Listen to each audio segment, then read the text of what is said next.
You ask Tiger to solve. This deals with linear equations with one unknown. The final result is x equals 473/8. Let's solve it step by step. Simplify the expression. Simplify the arithmetic.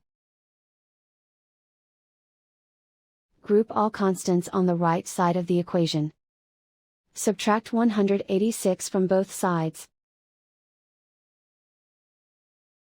Simplify the arithmetic.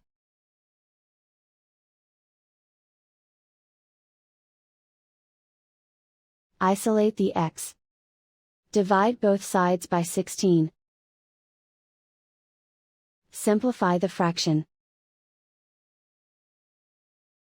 Find the greatest common factor of the numerator and denominator. Factor out and cancel the greatest common factor. And so the final result is x equals 473/8.